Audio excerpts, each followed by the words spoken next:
Bonjour tout le monde. Alors, le retour après une très grosse période de grippe. Au niveau de la voix, c'est pas encore tout à fait ça, j'ai pas tout à fait récupéré, mais bon, voilà, je me soigne.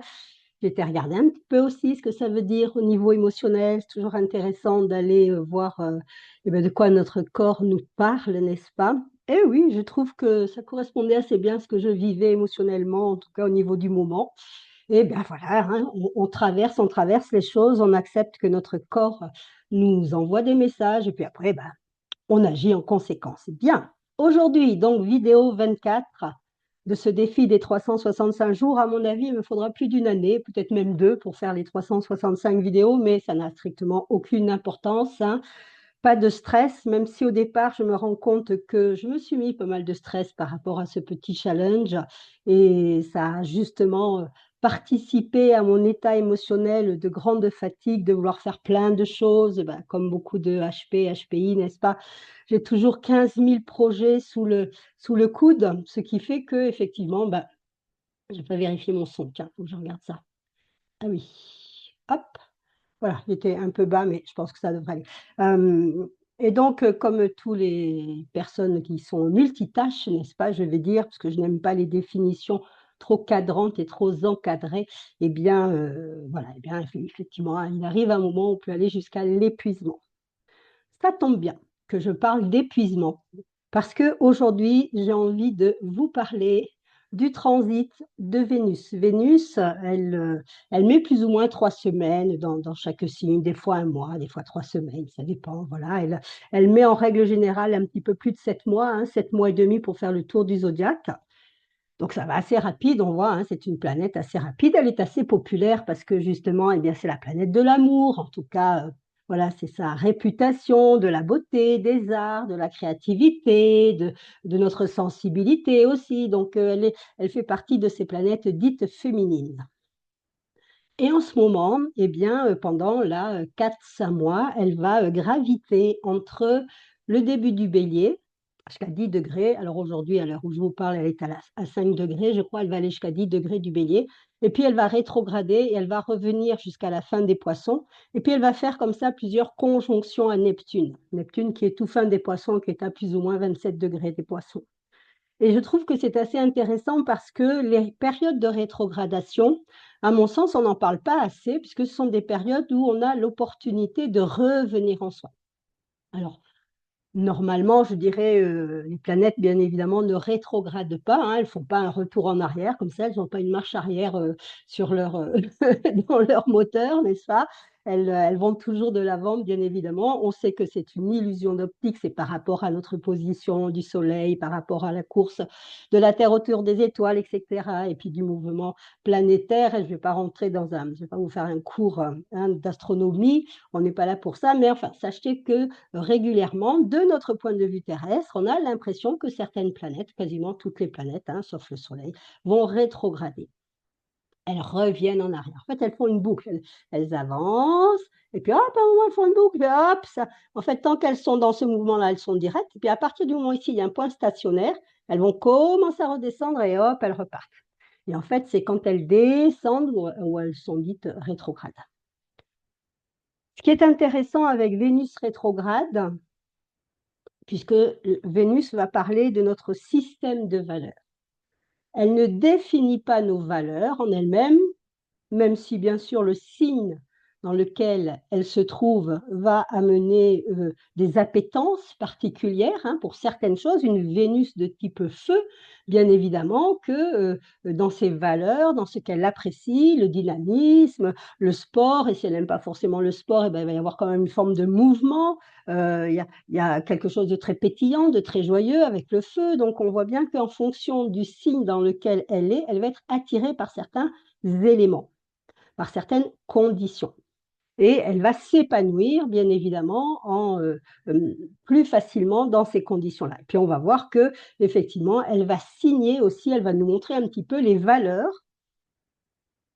et puis aussi, comment je peux dire, ce qui nous magnétise, ce qui nous électrise, ce qui nous attire, y arriver, ce qui nous attire chez les autres. hein, ce que nous trouvons de joli, ce que nous trouvons de beau chez l'autre, et notamment chez notre partenaire. Qu'est-ce qui va nous attirer chez notre partenaire? Eh bien, on peut regarder ça aussi en fonction de notre propre Vénus, du signe dans lequel elle est, et puis la maison dans laquelle elle va bien évidemment être, va nous amener aussi l'espace dans notre vie où on met beaucoup de beauté, où on a besoin de mettre de l'harmonie, où on a besoin de mettre de la créativité, où on a besoin vraiment que cet espace-là soit construit un peu comme une forme d'art. Bon, tout ça, c'est les valeurs de Vénus. Pourquoi c'est intéressant de regarder Vénus? Parce que Vénus, en nous montrant ce que nous aimons, elle va amener comme des formes de lois intérieures. Et ces lois-là, cette éthique de vie que nous avons, eh bien, moi j'ai une Vénus Bélier, par exemple, je sais que j'ai beaucoup de mal avec les personnes qui sont un peu molles. Tout de suite, ma Vénus, elle est là, avance, bouge, fais quelque chose. Voilà, un Vénus Bélier. Bon, il n'y a pas que ça chez moi pour, pour ne pas supporter les personnes molles, mais j'en reparlerai d'ailleurs de ça parce que c'est intéressant. Mais ça fait partie de mes valeurs, c'est que moi j'aime les gens qui sont dynamiques, entreprenants, qui bougent dans leur vie, qui avancent. Ce sont tout simplement des valeurs. On est d'accord, on n'est pas d'accord, ça n'a pas d'importance puisque chacun va devoir aller retrouver quelles sont ses propres valeurs. Et les valeurs que nous avons, bien évidemment, c'est-à-dire ce que nous aimons, l'appétence que nous avons pour certaines caractéristiques dans la vie, va faire que nous allons nous construire notre vie d'une certaine façon. Et donc, ce système de valeurs, il est intéressant parce que quand nous sommes, comment je peux dire ça, quand nous sommes en lien, quand nous sommes en accord, quand nous sommes alignés avec nos propres valeurs, eh bien, nous avons comme une forme d'estime de soi, hein, c'est ce qu'on appelle l'amour de soi. Donc Vénus, c'est assez intéressant de voir que, en fonction des valeurs que nous avons, en étant en accord avec ces valeurs, nous avons une forme de confiance en soi et une estime de soi qui va naître. Bien évidemment, en fonction de comment est aspectée Vénus dans votre thème, eh bien, l'estime de soi n'est pas toujours gagnée, la confiance en soi n'est pas toujours acquise, et donc ça peut être à travailler, mais encore une fois, rien n'est marqué dans le marbre, hein, rien n'est jamais, voilà, on ne peut rien bouger, c'est comme ça, là là, j'ai Vénus au pot Pluton, c'est la cata, ou j'ai Vénus carré Uranus, oh là là, c'est pas possible, voilà, non, c'est tout simplement des prises de conscience parce qu'on est dans des systèmes, encore une fois, on est dans des systèmes de valeurs. Et le système a pour but d'être transformé. C'est d'ailleurs ce que je vais vous parler avec Aude quand ça va être la pleine lune du 12, parce que justement, on va avoir là tout ce travail à faire en fonction de l'opposition qu'on va avoir Soleil-Lune, carré Uranus en taureau. On va avoir ce travail à faire sur tout le système de valeurs. Mais aujourd'hui, je n'ai pas tellement envie de te parler de ça. Aujourd'hui, j'ai plutôt envie de vous parler donc de cette association, ces conjonctions régulières que l'on va trouver pendant ces 5 mois de rétrogradation. Alors, elle ne va pas être en rétrogradation 5 mois, je vous le dis tout de suite. Vénus, elle est rétrograde entre 20 et 22 jours, mais en tout cas dans tout le système, puisque ça fait partie d'un mouvement en fait, hein. La rétrogradation, comme je vous l'ai montré, ça fait vraiment partie d'un mouvement. Donc, le mouvement au total va durer entre 4 et 5 mois. Donc, j'avais marqué les dates. Elle est entrée en poisson le 4 janvier. À partir du 31-1 jusqu'au 4-2, elle était conjointe, Vénus était conjointe, donc elle a fait une petite conjonction rapide à Saturne. Ensuite, elle a été conjointe à Neptune. À partir du 5, donc là on est le 9, à partir du 5 février, elle est passée en bélier. Elle va rester tout le mois de février en bélier. Elle va même aller jusqu'à 10 degrés en bélier. Donc là, on ne sera plus vraiment dans une conjonction avec Neptune parce que c'est beaucoup trop loin au niveau de l'orbe, hein, c'est-à-dire de l'écart entre les deux planètes. Et le 3 mars, elle entame sa rétrogradation. Donc elle est à 10 degrés, puis hop, elle revient en arrière et revient au niveau des poissons le 28 mars, où elle sera à nouveau conjointe à Neptune. En sachant que le 31 mars, Neptune change de signe. Oui, il passe en bélier. Je ne sais pas s'il va être très confortable là-dedans, mais bon, il est en domicile au niveau des poissons. Sachez que Vénus est en exaltation au niveau des poissons, donc il va passer au niveau des béliers. Quand le 31-3, il faut savoir que Vénus sera toujours dans son système de rétrogradation. Hein, donc on sera toujours interrogé par rapport à notre système de valeurs. Et que le 14, donc avril, elle va redevenir directe.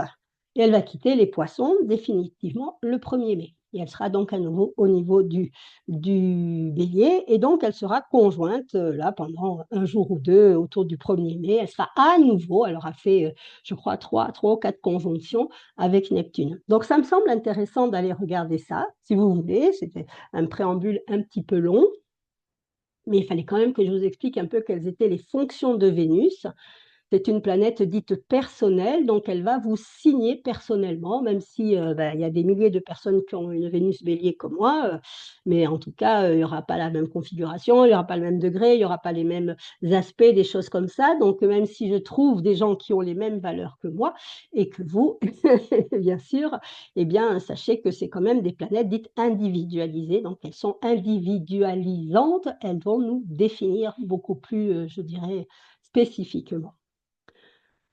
Donc, quand Vénus rencontre Neptune, on pourrait se dire, je l'ai lu, ça, et bon, c'est vrai que par moments, je me dis, oh là là, il faut que tu arrêtes d'être comme ça, de, de ne pas être d'accord avec les autres, parce que ça te donne un côté un peu rebelle, ça donne un côté un peu pas très sympathique, mais bon, ça c'est, j'ai une de mes valeurs principales qui s'appelle l'intégrité.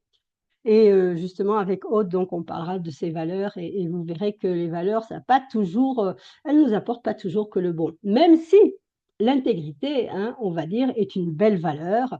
Avoir de l'intégrité, avoir de l'authenticité dans sa vie, c'est toujours, bien évidemment, plus intéressant, enfin, de mon point de vue, encore une fois, hein, voilà, je ne saurais pas diriger ma vie autrement, de toute façon, mais en même temps, eh bien, il faut voir que sous couvert de certaines valeurs, on va voir qu'il y a quand même une ombre, hein. Au niveau de nos valeurs, il y a une ombre.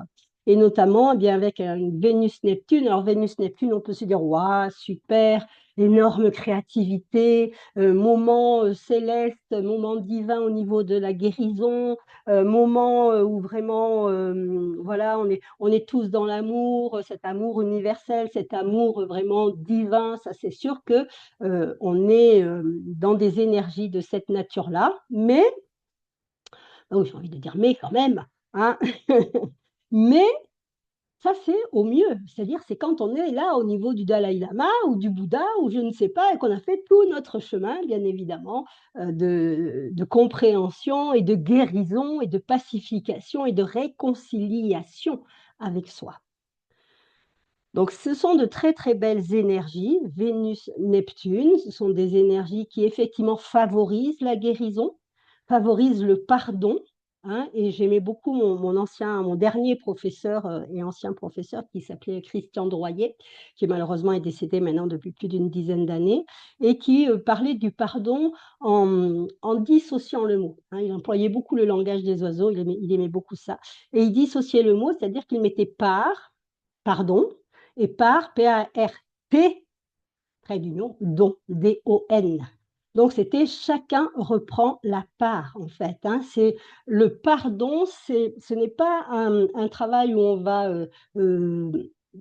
pardonner comme ça, sans discernement, sans clarté, en disant, bon, allez, je t'absous, hein, voilà. Je t'absous de tout péché, mon père, ma mère, mes frères et sœurs, vous êtes absolus. Ben non, ça, c'est pas une histoire de pardon. Ça, au contraire, ça fait partie des dérives Vénus-Neptune où on va manquer de clarté, où on va manquer de discernement, où on est dans une forme d'illusion. C'est quelque chose de très pieux, c'est quelque chose qui part de, c'est une énergie de foi, hein, qui nous anime, mais qui peut manquer un petit peu de discernement, qui peut manquer et qui va nous amener souvent à aller dans la désillusion, qui va nous amener à aller dans quelque chose de très souffrant parce que justement, il y a pas de limite en fait. Alors que si on voit le pardon comme étant chacun reprend la responsabilité de ses paroles, de ses actes, de ce qui s'est passé, hein, chacun va vraiment reprendre ses billes, comme on dit, eh bien, on peut voir que les énergies de paix peuvent plus facilement se mettre en place. Les énergies de réconciliation peuvent se mettre plus facilement en place. Vénus-Neptune va amener des valeurs de type altruisme, hein, je me donne comme ça, c'est un peu c'est quand même une des caractéristiques, du sauveur, hein, où on est vraiment, très, calme dans la charité de l'autre, on est extrêmement gentil, on va être très compatissant, très ouvert, très accueillant, très maternant. On est dans des énergies comme ça, surtout en Poisson, hein, des énergies de type christique, hein, on va aller jusqu'au sacrifice, hein, souvent et tant qu'on ne le voit pas et bien, ça devient un peu compliqué parce que notre vie justement et bien, on fait énormément de choses et nous les mamans, ne prenons que cet exemple, pour ne prendre que celui-là, où on va vraiment faire des choses incroyables pour nos enfants. On est capable de faire des trucs incroyables, hein, et on se donne d'ailleurs, hein, si vous êtes une jeune maman et que vous avez plusieurs enfants, le mercredi, c'est peut-être la course entre le foot, du petit, la danse de l'autre, le cheval de la troisième, voilà. Moi, j'ai été un peu là-dedans aussi quand les enfants étaient petits. Ah, quand je regarde ça, je me dis: «Mon Dieu, comment j'ai fait?» Mais bon, j'avais beaucoup d'énergie, c'était très bien, mais en fait, on voit bien comment quelque part, ces énergies d'amour qui sont des énergies vraiment de où on va s'oublier et d'ailleurs, la fonction de Neptune, hein, je parle beaucoup de Vénus, je n'ai pas parlé de Neptune. Alors Neptune, lui, il faut savoir qu'il va mettre entre 13 et 14 ans dans chaque signe. Ça fait partie des transsaturniennes, c'est-à-dire ce sont ces planètes qui sont après Saturne, hein, c'est du Soleil à Saturne, c'est la construction de notre être, de notre ego, de nos fonctionnements, de notre mécanisme. Et puis à partir de Saturne, on est plus dans des valeurs de type collective. Puisque effectivement, Neptune, il va mettre 164 ans, un petit peu plus de 164 ans pour faire le tour du zodiaque. Donc il ne reviendra jamais, à moins que dans quelques années, eh bien, on nous ait découvert la pilule miracle. Mais il ne reviendra jamais à sa position initiale, ça c'est tout à fait normal. Donc la fonction de Neptune, c'est de dissoudre l'ego. Ah oui. Tiens, il y a une fonction comme ça dans notre psyché, dans le zodiaque, et oui. Pourquoi? Parce que du Soleil à Saturne, on va se construire et on va avec dans cette construction, y compris bien sûr tout ce qu'on va rencontrer dans notre enfance, tous nos schémas relationnels, émotionnels, toutes nos croyances, je peux pas, justement l'estime de soi, la confiance en soi. Tout ça, c'est comme un gros package, si vous voulez.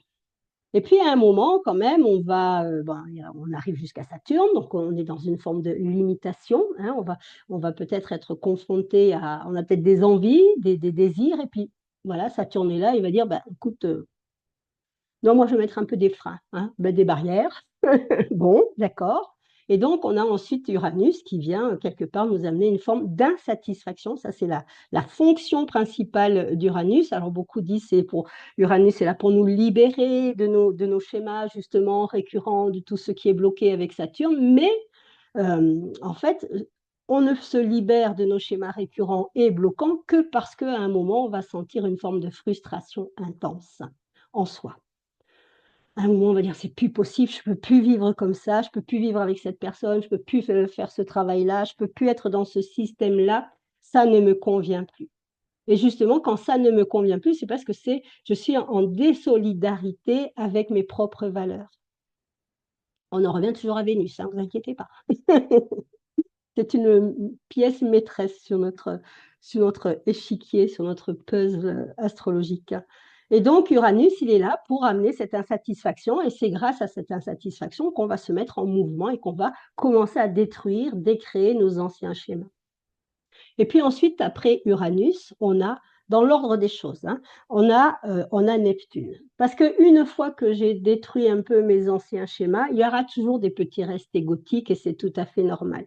Et il y a des moments dans notre vie, je ne sais pas si ça vous est arrivé, où on peut se sentir totalement et complètement perdu. Je dis, on a justement perdu le sens de nos valeurs, ce qui nous animait, tout d'un coup, on se dit: «Oh là là, oh, j'ai plus d'appétit pour ça, j'ai plus de ça n'a plus de sens, j'ai plus envie de faire ça» ou des choses comme ça et puis on peut être dans un état un peu de no man's land où on est en train de quitter l'ancien, il y a rien encore de nouveau qui est établi, puis on est entre 2 là et puis on est vraiment dans un moment très inconfortable, où on a l'impression que tout ce à quoi on tenait n'existe pas ou est en train de s'effilocher et c'est ça, la fonction de Neptune, c'est vraiment cette dissolution de tout ce à quoi on s'est on a tenu, que ce soit dans qui je suis, dans comment je me vois, comment je me perçois, qu'est-ce que j'ai envie de faire. À un moment, c'est comme si on était dans un énorme brouillard et puis on n'a plus la vision, en fait.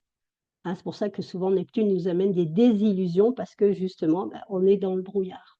Et c'est donc intéressant de voir quand une planète transite sur Neptune, ou si vous avez un Neptune assez fort dans votre thème, ça va vous donner une partie extrêmement créative, ça va vous donner une partie, je l'appelle inspirée, c'est-à-dire intuitive, ça va vous donner vraiment cette connexion au divin. Hein. Neptune, l'idée de Neptune, quand il nous plonge dans cette espèce de brouillard très inconfortable, c'est quand même pour que nous puissions arriver à nous définir, c'est de laisser poser le brouillard, laisser le temps au temps, parce que ça c'est important aussi. Neptune, il a une action qui est très lente, donc des fois c'est très inconfortable, mais par moments j'ai besoin aussi d'être dans une période de repos, par exemple. Hein, et justement, hein, Neptune, il va souvent nous parler des maladies, des symptômes, de la symptomatisation, parce que justement, il y a une période où je dois vraiment me déconnecter du mental, Uranus, le mental, hein, je dois me déconnecter du mental, de ce qu'on appelle la conscience, pour pouvoir réintégrer le corps.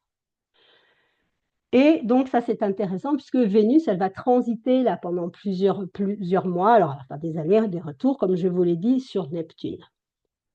Donc, qu'est-ce que ça veut dire? Ça veut dire que certaines de nos valeurs qui étaient importantes, que j'avais vraiment mis dans ma vie, qui ont été mon fil conducteur, qui ont été le moteur de mes actions, même de la construction de qui je suis, eh bien, en ce moment, c'est tout à fait possible d'aller revisiter ça. Je donnais l'exemple de si je suis altruiste, hein, et que je fais énormément de choses pour les autres, c'est-à-dire je fais toujours passer les autres avant moi. Le bénéfice secondaire, c'est que je suis une belle personne, c'est revalorisant, je me vois comme quelqu'un de gentil, les autres disent aussi de moi que je suis gentille, je suis avenante, oh là là, on peut toujours compter sur, hein, on peut toujours compter sur elle, elle est toujours là pour ça, c'est un problème, va la voir, n'est-ce pas? Mais en même temps, le mauvais côté, ça c'est le bon côté, on dira que c'est le bénéfice secondaire, mais je dirais, c'est pas un bénéfice, mais l'autre côté de la pièce, c'est que quelque part, eh bien, il va y avoir une forme de ressentiment qui va se mettre petit à petit en place. Et à un moment, on ne sait pas pourquoi, je vais péter un câble. Je vais sortir de mes gonds, voilà, je vais envoyer balader, pour rester poli, tout le monde, hein, et puis je vais commencer à dire non à tout, et sans discernement, justement, parce que j'aurais dit oui à tout, sans discernement. À un moment, le revers de la médaille va arriver, l'ombre de cet aspect Vénus-Neptune va arriver, et puis ce sera non à tout. Alors là, c'est pareil, on va se dire, ah, bon. Donc, on voit bien comment c'est intéressant d'observer ces transits dans notre ciel, de regarder aussi comment ils se manifestent dans notre vie, parce que ça, c'est vraiment quelque chose que j'observe maintenant depuis longtemps, c'est que, en fait, on ne se rend pas compte, mais c'est nous qui répondons aux influences célestes. C'est-à-dire que souvent, on va traverser un événement. Et quand les gens me parlent de leur événement et après je regarde sur leur carte, je regarde les transits, tout ça, je dis ah ben oui, mais ça c'est parce qu'il y avait ça qui se passait en ce moment, hein, voilà. Et donc cette personne-là a répondu vibratoirement justement aux influences qui étaient là au niveau du céleste. Et d'ailleurs, Vénus, j'ai aussi envie de vous en parler un petit peu dans ce sens-là. Vénus, elle va nous parler de la loi de l'attraction. Je sais qu'on en fait énormément de pataquès de cette loi de l'attraction. On nous donne plein de formules plus ou moins magiques qui marchent plus ou moins. Mais en fait, elle est assez simple à comprendre. Et elle est à comprendre vraiment avec cette vibration, cette énergie de Vénus. En règle générale, je vais attirer à moi ce qui me fait vibrer. C'est-à-dire que c'est vraiment quelque chose d'électromagnétique, hein. Par exemple, je désire, une telle voiture. Je ne sais pas si ça vous est arrivé. Moi, l'année dernière, j'ai dû changer de voiture et puis je m'étais mis, un modèle dans la tête. Voilà, je voulais cette voiture-là, bien, et puis je la voyais partout. Je la voyais partout, dès que j'allais faire des courses, dès que je me promenais, je voyais cette voiture. Je disais: «Oh bah tiens, c'est clair. Oh bah oui, bon, il y a quand même pas mal de monde qui ont cette voiture, mais petite voiture, voilà, pas chère, pratique, bon.» Et puis à un moment, je me suis dit, bon, et puis j'ai commencé à prendre des renseignements pour ce type de voiture et tout, bon, très bien. Et puis à un moment, je ne sais pas pourquoi, je me suis mis à voir d'autres types de voitures. Bon, moi, il faut dire que ça fait très longtemps maintenant que je travaille en lien avec l'univers, donc j'ai totalement, et ça aussi c'est le travail de Neptune, à lâcher prise sur ma vie, n'est-ce pas? Je prends ce qu'il m'apporte, bon ou pas bon, je prends tout ce qu'il y a à prendre. Et à un moment, je me suis rendu compte que je portais mon attention sur un autre type de modèle. Bon, encore une fois, je suis hors jugement, hein. D'ailleurs, c'est intéressant, Vénus-Neptune va nous permettre de sortir de nos jugements. Bon, je vais chez le concessionnaire pour acheter le premier type de voiture que j'avais décidé d'acheter et devinez avec laquelle je suis sortie. Eh oui, le deuxième.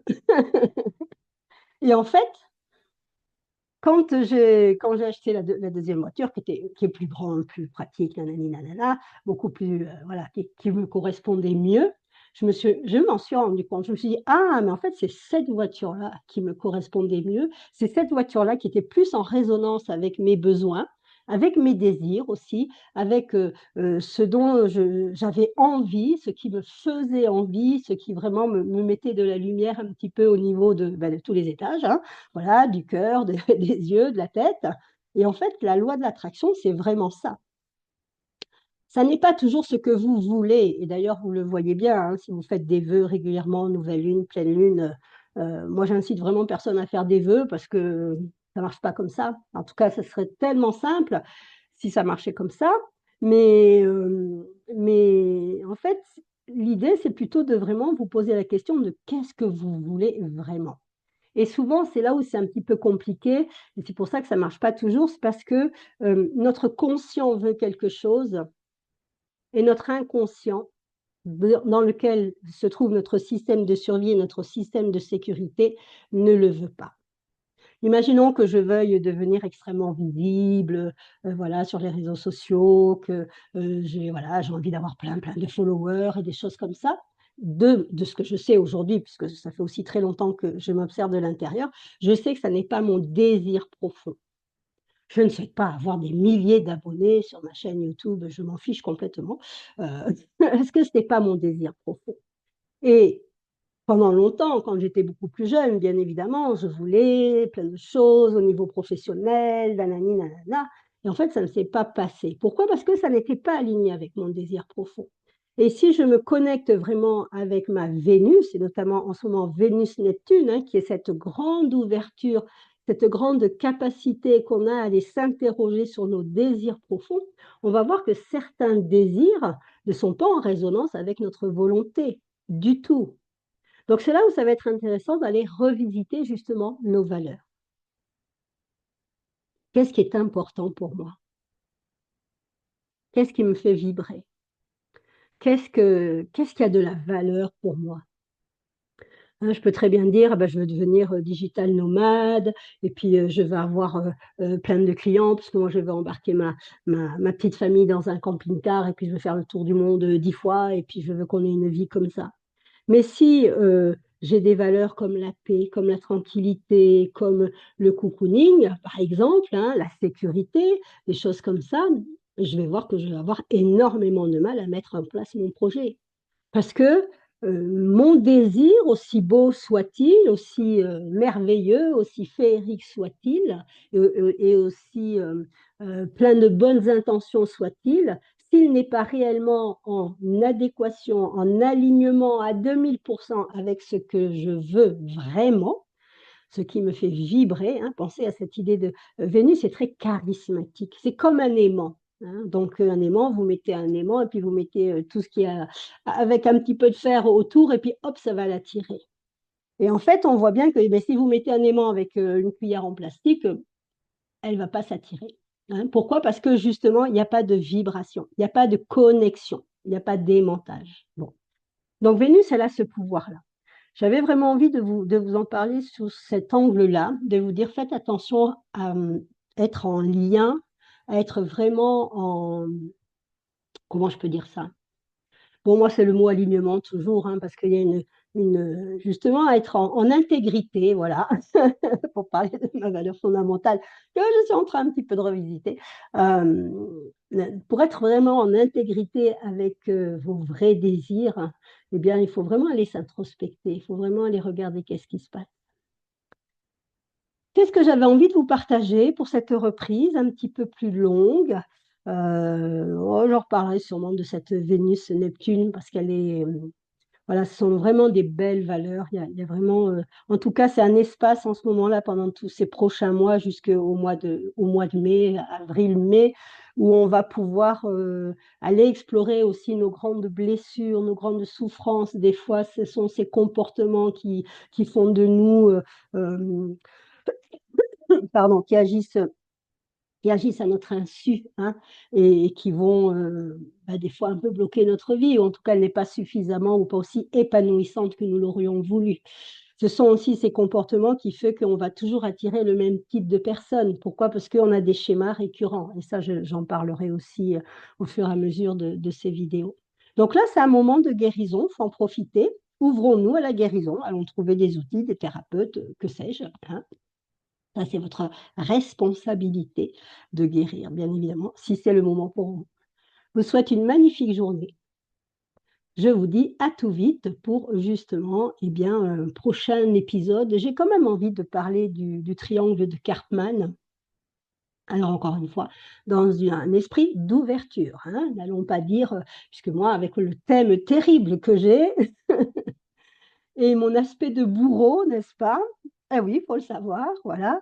C'était très bien que j'ai ça parce que ça m'a fait énormément bosser sur moi. Ça m'a fait prendre conscience aussi de beaucoup de choses. Ça m'a amené beaucoup de réflexions, beaucoup de prise de conscience.